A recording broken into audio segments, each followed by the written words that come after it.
Imaginen un mundo donde todos habláramos el mismo idioma, un lugar sin barreras, sin malentendidos. ¿Sería eso una bendición o el comienzo de un problema gigante? Prepárense para un viaje a través del tiempo, a los albores de la civilización, donde una ambición descomunal dio origen a una historia que ha moldeado nuestras culturas, religiones y hasta la forma en que entendemos el mundo. Hoy vamos a desenterrar la verdad detrás de la Torre de Babel, una narración bíblica que es mucho más que un cuento antiguo. Veremos qué nos dice sobre la humanidad, la comunicación y por qué a veces querer llegar demasiado alto puede tener consecuencias inesperadas. Esta no es solo una historia de fe, es una lección sobre el poder de la unidad y la fragilidad de nuestra propia soberbia. Hace muchísimo tiempo, en los días después del gran diluvio, la humanidad era como una familia enorme. No existían fronteras como las conocemos hoy, ni los distintos acentos o las palabras incomprensibles. Todos, absolutamente todos, hablaban la misma lengua. Imaginen la fuerza que eso les daba. Todos se entendían al instante, sin necesidad de traductores, sin Google Translate. Esta unidad lingüística trajo consigo una unidad de propósito. Era una época de comienzos, de gente que se había reunido en una vasta llanura. Esta llanura no era un lugar cualquiera, era la tierra de Sinar, un valle fértil en lo que hoy conocemos como Mesopotamia, la cuna de muchas de las primeras civilizaciones. La gente con esta increíble capacidad de comunicación y una mente colectiva poderosa empezó a mirar más allá de sus aldeas. No querían vivir dispersos, temían que la humanidad se fragmentara y perdiera esa fuerza que les daba su unidad. Tenían un sueño, o quizás una obsesión. Decidieron que construirían algo monumental, algo tan imponente, que sería el orgullo de todas las generaciones, un faro de su poder y su ingenio. Y no solo eso, querían que fuera tan alto que llegara al cielo. Sí, literalmente querían tocar las nubes y más allá. Pero este deseo no era solo por la altura o la belleza arquitectónica. Tenía un doble propósito, muy humano y un poco, ¿cómo decirlo?, egoísta. Primero, querían hacerse un nombre. Querían dejar una huella imborrable, que su obra gritara al mundo la grandeza de su civilización. Era una declaración de su existencia, de su capacidad, de su inmortalidad. Y segundo, como ya dijimos, buscaban consolidar su unidad, evitar ser dispersados por el mundo, quedarse juntos en ese lugar que habían elegido. Querían crear un centro, un ombligo del mundo, desde donde gobernarían y se mantendrían unidos para siempre. Con la decisión tomada, la construcción comenzó. No usaron piedras y cemento como nosotros. En ese tiempo, la región era rica en arcilla. Así que se dedicaron a hacer ladrillos, los cocieron con fuego para hacerlos más resistentes y usaron betún como argamasa, que es como un pegamento natural, una especie de asfalto primitivo, para unir cada ladrillo.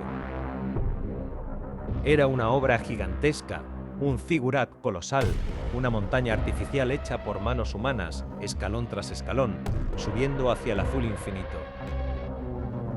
Cada ladrillo era un latido de su ambición, cada capa un peldaño en su orgullo. Pero mientras los hombres, mujeres y niños de Sinar trabajaban incansablemente en su obra maestra, algo estaba sucediendo en lo alto, en los cielos. Según el relato bíblico, Dios, desde su trono, observó todo el proyecto. Veía la torre crecer, veía la determinación en los ojos de la gente, escuchaba el murmullo de sus pensamientos y el eco de sus ambiciones. Y lo que vio no le agradó. No era la torre en sí lo que le preocupaba, sino lo que representaba.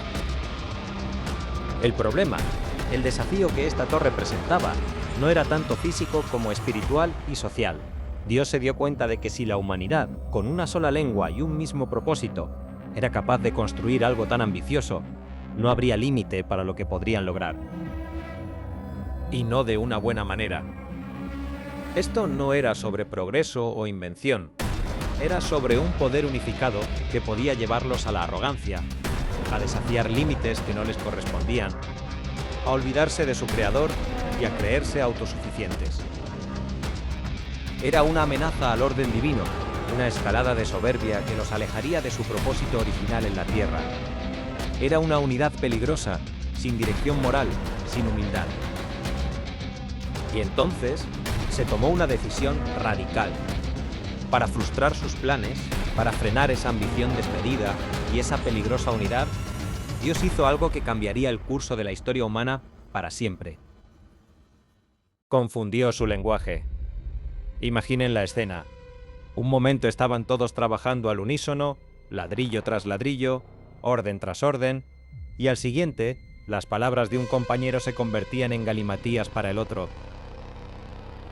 De repente, los gritos de «más ladrillos» sonaban como «agua y fuego», y las instrucciones claras se volvían ruido incomprensible. Fue un caos lingüístico instantáneo y absoluto. La comunicación, que antes era su mayor fortaleza, se convirtió en su peor enemigo. Nadie podía entender a nadie. Los capataces no podían dar órdenes. Los obreros no podían pedir herramientas. Los arquitectos no podían explicar sus planos. ¿Cómo construir una torre tan alta si no puedes pedirle a tu vecino que te pase el martillo porque no entiendes la palabra martillo en su nueva lengua? La consecuencia fue inmediata y devastadora. Incapaces de entenderse, frustrados, furiosos y desesperados, los constructores no tuvieron más remedio que abandonar la construcción. La gran torre, ese símbolo de su unidad y ambición, se quedó a medio hacer, un monumento a su fracaso. Y lo que es más importante, la humanidad fue dispersada por toda la Tierra.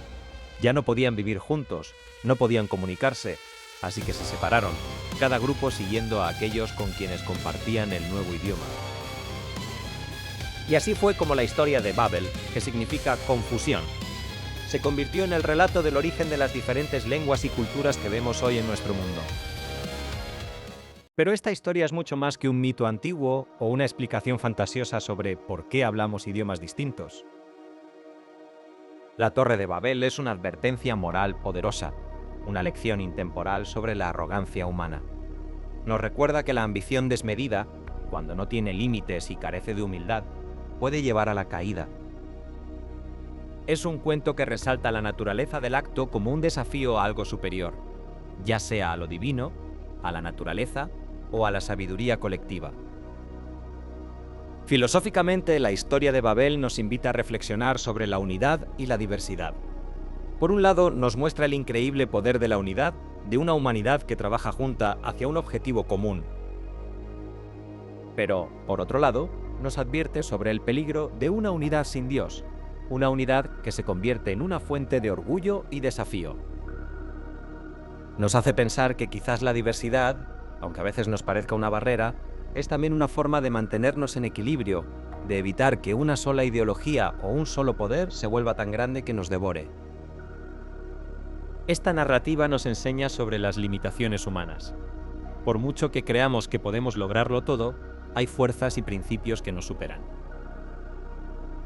Y sí, es la explicación más famosa sobre el origen de la multiplicidad de lenguas en el mundo, un fenómeno que los lingüistas y antropólogos han estudiado durante siglos. Es fascinante pensar cómo una historia de hace milenios aborda una realidad tan compleja. Finalmente, la historia de Babel es también una advertencia social y política. Nos hace pensar en el peligro del totalitarismo, de esos momentos en la historia donde una sola voz, una sola idea, intenta dominarlo todo.